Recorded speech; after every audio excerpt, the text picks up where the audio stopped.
जय हिंद किसान साथियों, कैसे हो आप सब। I hope you all are absolutely fine और आप लोग अपनी प्रिपरेशन को और भी मजबूत कर रहे होंगे। आज हम पढ़ने वाले हैं बारले के बारे में, ठीक है। So without wasting time let's begin the session शुरू करते हैं और ये सेशन बहुत इंपॉर्टेंट होने वाला है। तो बारले की बात करें तो इसका बोटेनिकल नेम होता है होर्डियम वल्गेर। फैमिली की बात करें तो पोएसिया ग्रामिनी फैमिली है। और ओरिजिन प्लेस की जब बात करते हैं तो इथोपिया इसका ओरिजिन प्लेस है, तो ये भी आपको पता होना चाहिए। And this is one of the oldest crop जिसका कल्टीवेशन इंडिया में किया जाता है, ठीक है। तो ये भी आपको पता होना चाहिए।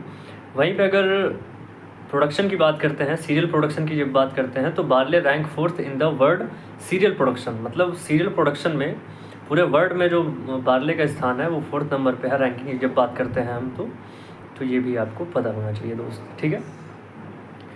हाईएस्ट बारले प्रोड्यूसिंग स्टेट की बात प्रोड्यूसिंग जो है कंट्री की अगर बात करें तो रसिया है, ठीक है। तो हाईएस्ट बारले प्रोड्यूसिंग कंट्री कौन है, तो रसिया है, ये आपको पता होना चाहिए।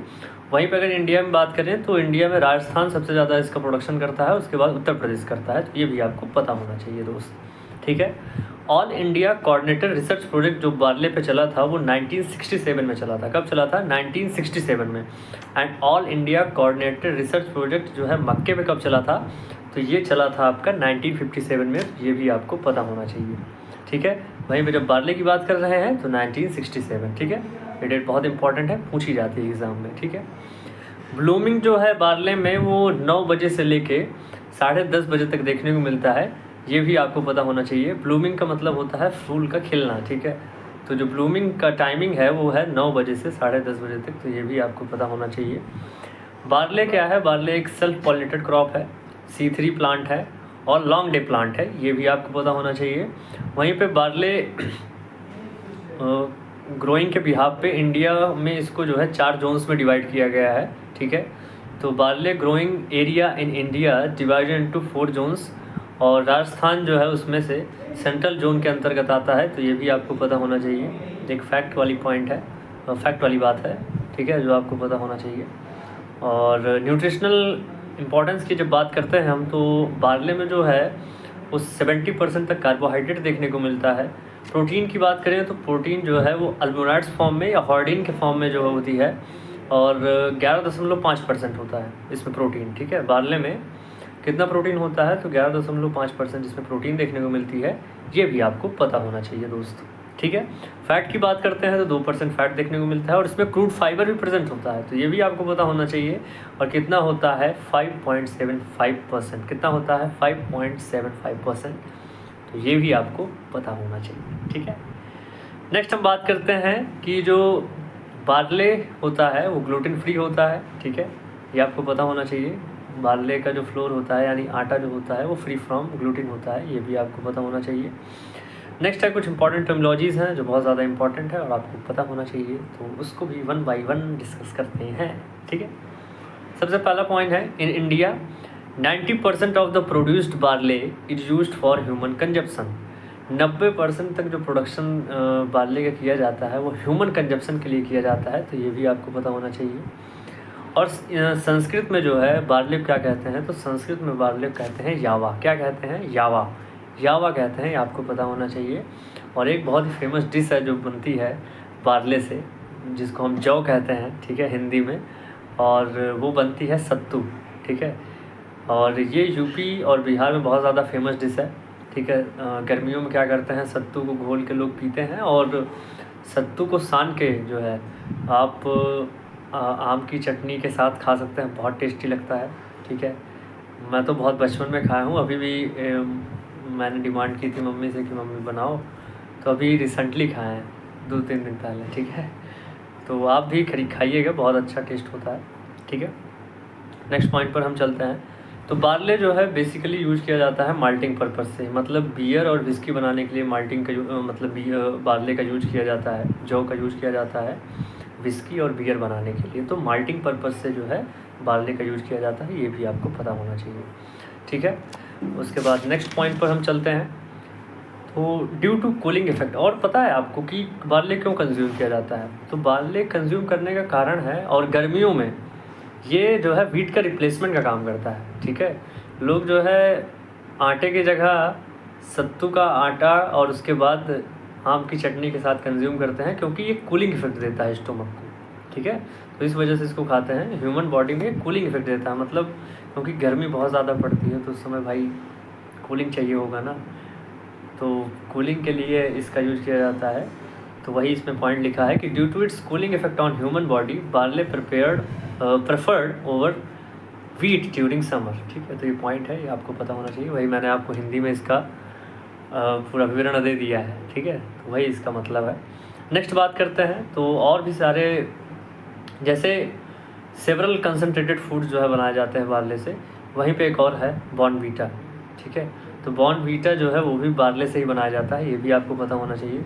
आप लोगों ने बॉर्नवीटा जो है बचपन में बहुत पिया होगा दूध के साथ, तो जो बॉर्नवीटा है वो भी बार्ले से बनता है, जौ से बनता है, ये भी आपको पता होना चाहिए। साथ ही साथ जो पॉलिश्ड बार्ले होता है वो किडनी पेशेंट के लिए बहुत ज़्यादा बेनिफिशियल होता है, जिनको किडनी से रिलेटेड समस्या है तो वो पॉलिश्ड बार्ले जो है कंज्यूम कर सकते हैं, वेरी बेनिफिशियल होता है। नेक्स्ट हम क्लासिफिकेशन की बात करते हैं बार्ले की। तो बार्ले को जो है क्लासीफाई किया गया है मेनली 3 कैटेगरी में, 2 रो बार्ले, 6 रे बार्ले और उसके बाद है इरेगुलर टाइप बार्ले, ठीक है। तो सबसे पहले 2 रो बार्ले की बात करते हैं, तो इसका बोटेनिकल नेम होता है होर्डियम डिस्टिकॉन। क्या होता है बोटेनिकल नेम? होर्डियम डिस्टिकॉन। यहीं से क्वेश्चन पूछ सकता है कि 2 रो बार्ले का जो बोटेनिकल नेम है वो क्या है, तो होर्डियम डिस्टिकॉन इसका बोटेनिकल नेम है, ये आपको पता होना चाहिए। इसमें जो सेंट्रल स्पाइकलेट होता है केवल वही फर्टाइल होता है, बाकी जो और बचे हुए 2 होते हैं वो स्टेराइल होते हैं, तो ये भी आपको पता होना चाहिए। और हर जो स्पाइक है, मतलब ईच स्पाइक जो है वो प्रोड्यूस करता है 15 से 30 कर्नल या 15 से 30 ग्रेन्स जो है प्रोड्यूस करता है, तो ये भी आपको पता होना चाहिए। उसके बाद नेक्स्ट हम बात करते हैं 6 रो बार्ले की। तो इसका बोटेनिकल नेम होता है होर्डियम वल्गेर। इसका बोटेनिकल नेम क्या होता है? तो इसका बोटेनिकल नेम होता है होर्डियम वल्गेर। और इसमें जो है तीनों जो स्पाइकलेट होते हैं वो फर्टाइल होते हैं, तो ये भी आपको पता होना चाहिए। और ये जो 6 रो बार्ले है इसी का कल्टीवेशन बेसिकली इंडिया में किया जाता है, तो और यही मोस्ट कॉमनली यूज़ किया जाता है कल्टीवेशन के तौर पे भारत में, तो ये भी आपको पता होना चाहिए। और ये जो स्पाइक है, इसका जो स्पाइक है, ठीक है, इसके जो स्पाइक्स हैं वो प्रोड्यूस करते हैं लगभग 25 से 30, मतलब हर एक स्पाइक जो है प्रोड्यूस करता है 25 से लेके 60 कर्नल्स जो है प्रोड्यूस करता है, तो ये भी आपको पता होना चाहिए, ठीक है। वहीं पे हम उसकी बात कर रहे थे 2 रो बार्ले की, तो उसमें एक स्पाइक जो है कितना प्रोड्यूस कर रहा था, तो 15 से 30, और ये कितना प्रोड्यूस कर रहा है, तो 25 से 60 कर्नल्स, ठीक है। तो ये भी आपको पता होना चाहिए। उसके बाद नेक्स्ट हम बात करते हैं इरेगुलर टाइप बार्ले की, जिसका बोटेनिकल नेम होता है हॉर्डियम इरेगुलरे। क्या होता है? हॉर्डियम इरेगुलरे, ठीक है। और इस ग्रुप में जो होता है ईयर में भी 6 रो या 2 रो, जो इसके ईयर हो सकते हैं वो 6 रो हो सकते हैं, या स्पाइक बोल सकते हैं 6 रो या 2 रो हो सकते हैं, ठीक है। मतलब कोई फिक्स नहीं है, इस वजह से इसको इस कैटेगरी में रखा गया है। और लेमा जो इसका होता है उसमें ऑन नहीं देखने को मिलता है, ठीक है। तो ये भी आपको पता होना चाहिए कि lemma does not occur in, does not bear on, ये आपको पता होना चाहिए, ठीक है। उसके बाद स्विम टाइम की बात करते हैं, तो ऑप्टिमम जो टाइम है इसका स्विमिंग का नवंबर-दिसंबर है, ठीक है। और इसकी डेप्थ की जब बात करते हैं तो 4 से 5 सेंटीमीटर जो है इसकी डेप्थ होनी चाहिए, ये भी आपको पता होना चाहिए। और स्पेसिंग जो है बिल्कुल सेम है, जैसे वीट की स्पेसिंग है वैसे इसके भी है। तो 22.5 × 10 सेंटीमीटर इसकी जो है स्पेसिंग है। और प्लांट पॉपुलेशन इंपॉर्टेंट है, तो 4,44,000 प्लांट्स पर हेक्टेयर, तो 4,44,000 प्लांट्स पर हेक्टेयर। तो हम प्लांट पॉपुलेशन की बात कर रहे हैं, तो प्लांट पॉपुलेशन इसकी कितने देखने को मिलती है, तो 4,44,000 प्लांट्स पर हेक्टेयर, ठीक है। तो इसकी प्लांट पॉपुलेशन है वो आपको पता होना चाहिए, पूछा जाता है कभी कभी।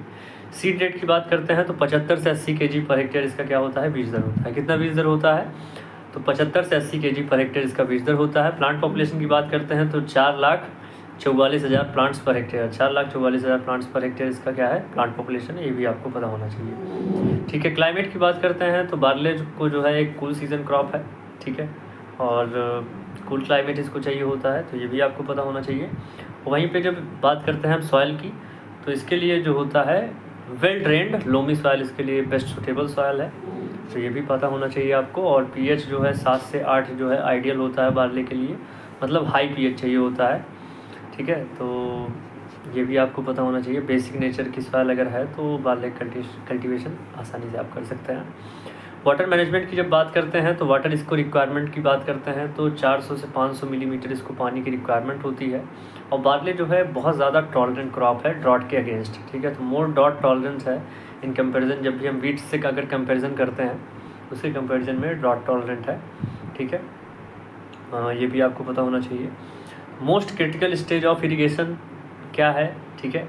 और मैंने आपको बताया था वीट में बहुत ज़्यादा क्वेश्चन पूछा जाता है वीट से रिलेटेड कि मोस्ट क्रिटिकल स्टेज क्या है वीट की, ठीक है। जो इसके पहले वीडियो हमने डिस्कस किया था वीट क्रॉप को, डिस्क्रिप्शन आई बटन में लिंक आपको मिल जाएगी, यहाँ से आप जाके जो है वीट पूरा देख सकते हैं और समझ सकते हैं। वीट को बहुत ही डिटेल में मैंने समझाया है और कोई भी ऐसे पॉइंट छोड़े ही नहीं हैं। और आप बार्ले का भी ये सेशन देख ही रहे होंगे, इसमें किसी प्रकार कोई भी मैंने पॉइंट छोड़ा नहीं है। सब कोशिश मेरी यही है कि कवर हो जाए, सो दैट कि आपके मन में ये ख्याल आए भी ना कि हाँ कुछ बचा तो नहीं है, ऐसा सब कवर कर देंगे, ठीक है। तो मोस्ट क्रिटिकल स्टेज जो है बार्ले की जो है वो एक्टिव टिल्डिंग स्टेज है। क्या है? एक्टिव टिल्डिंग स्टेज मोस्ट जो है क्रिटिकल स्टेज है इरिगेशन की, तो ये भी आपको पता होना चाहिए। वहीं पे एनपीके डोजेस की बात करते हैं तो 50-25-25 नाइट्रोजन जो है 50 चाहिए होता है, 25 जो है फॉस्फोरस चाहिए होता है और उसके बाद फर्दर जो है 25 जो है कितना चाहिए होता है, पोटेशियम चाहिए होता है केजी पर हेक्टेयर, ठीक है। तो ये आपका एनपीके डोजेस है या फर्टिलाइजर डोजेस बोल सकते हैं आप। वैराइटीज़ की बात कर लें, बहुत ज़्यादा इंपॉर्टेंट है, बहुत ज़्यादा पूछी जाती है। तो आज़ाद, अंबर, कैलाश, कौन सी वैरायटी है? आज़ाद, अंबर, कैलाश, डोलमा। और जो डोलमा है वो हस्कलेस वैरायटी है, ठीक है। तो आज़ाद, अंबर और कैलाश, ठीक है। तो आज़ाद, अंबर, कैलाश और डोलमा जो है हस्कलेस वैरायटी है, ये भी आपको पता होना चाहिए। और भी बहुत सारी वैराइटीज़ हैं, जैसे क्लिपर है, रंजीत है, रत्ना है, ज्योति है। तो क्लिपर, रंजीत, रत्ना, ज्योति, क्लिपर, रंजीत, रत्ना, ज्योति, क्लिपर, रंजीत, रत्ना, ज्योति, ठीक है। ये इंपॉर्टेंट वैरायटी है। और भी जो है मोल्ला निमाटोड रेजिस्टेंट वैरायटी कौन सी है? तो राजकिरण है, बहुत ज़्यादा आस्क्ड क्वेश्चन है ये। तो राजकिरण जो है ये जो है आपकी मोल्ला निमाटोड रेजिस्टेंट वैरायटी है राजकिरण, जिसको RD 387 के नाम से आता है, RD 387 या राजकिरण के नाम से आता है, ठीक है। तो ये भी आपको पता होना चाहिए। एंड हार्वेस्ट इंडेक्स क्या होता है बार्ले का, कितना होता है हार्वेस्ट इंडेक्स जो है बार्ले का, ये आप कमेंट करके बताइएगा, ठीक है। क्वेश्चन आपके लिए छोड़ के जा रहे हैं। So this is all about barley. I hope ये बार्ले का सेशन आपको बहुत अच्छा लगा होगा। अगर आपको ये सेशन अच्छा लगा हो तो अपने दोस्तों, अपने मित्रों के साथ ज़रूर शेयर करिएगा। और इसके पहले के वीडियोज़ अगर आपने नहीं देखे हैं तो प्लेलिस्ट आप सामने देख पा रहे होंगे, आप यहाँ जाकर पूरी प्लेलिस्ट को देख सकते हैं। सो मिलते हैं नेक्स्ट सेशन में इसी तरह के। तब तक के लिए love you all, take care, keep smiling, keep practice. Thank you and have a nice day.